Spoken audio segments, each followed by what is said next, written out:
तो जासूसी के आरोप में भारत से निकाले गए पाकिस्तानी उच्चायोग में तैनात आईएसआई के जासूस महमूद अख्तर का कबूलनामा भी सामने आ गया है। महमूद अख्तर ने पूछताछ में दिल्ली पुलिस को बताया है कि वो भारत को दहलाने की साजिश रच रहा था।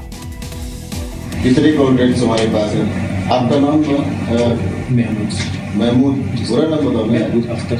ये क्या रहेंगे आपका? हवलदार, असिस्टेंट। कहाँ पर? पैसा के बेसिस। आपको आपने बताया कि आपको कितने कॉन्ट्रैक्ट हैंड हुए थे पीछे? अभी 2 मेरे पास है। हाँ, एक तो ये हो गया, दूसरा एक पुलिस हो गया और 3 ही है अभी। ये बोलो ना यार, क्या पानी पिलाओ, क्या चाय पियोगे?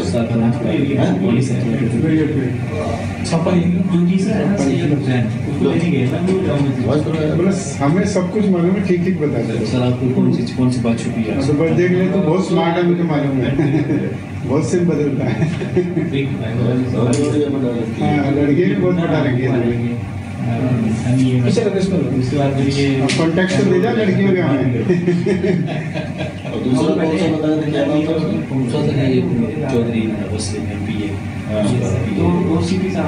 क्या नाम है? स्पेलिंग क्या होगी? FARHAD। ये कहाँ मिलता था? फिर रहता कहाँ में? कोरोना हमारा बता था कि वो चला गया यहाँ से। कहाँ रहता, कहाँ मिलते थे आप उससे? मिलते सर ये मंडी हाउस मेट्रो स्टेशन।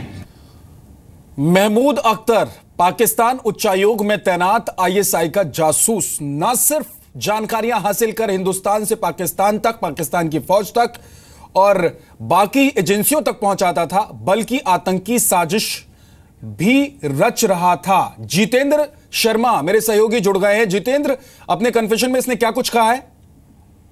देखिए विद्या, जो कन्फेशन चलाया है हमने अभी, महमूद अख्तर जो कि पाकिस्तान हाई कमीशन में तैनात था, आईएसआई का जासूस है, इसने साफ कबूला है कि किस तरह से वो यहाँ पर जो आईएसआई का नेटवर्क है उसको बिछा रहा था। जो काफी अहम जानकारियां हैं जो कि हमारे लिए खतरनाक हो सकती हैं और इसका दुश्मन देश फायदा उठा सकते हैं, वो जानकारियां ये अपने जासूसों के जरिए जुटा रहा था।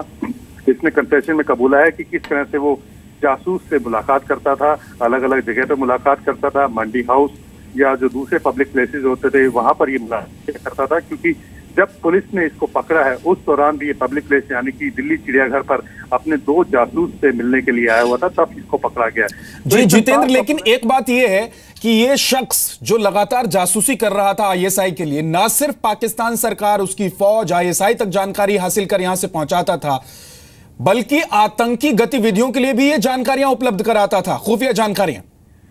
बिल्कुल विद्या, क्योंकि जो जानकारियां उपलब्ध ली जा रही थी जासूसों के जरिए, उसका कहीं ना कहीं हमारे देश पर हमले करने के लिए इस्तेमाल होना था, चाहे वो आतंकी वारदात हो या दूसरे तरीके से हो। लेकिन जो मेन मकसद जासूसी करा करके जो अहम जानकारियां जुटाना था, उसका मतलब फायदा सिर्फ यही उठाना चाहते थे कि कहाँ पर आतंकी हमला करवाया जा सकता है, कहाँ पर हमारी सेना तैनात है, कहाँ कहाँ पर हमारे महत्वपूर्ण ठिकाने हैं, किस तरह से हमारी सेना की मूवमेंट हो रही है, किस तरह से जो वीक पॉइंट्स है उसको पता लगा करके आतंकी अपना निशाना बना सके।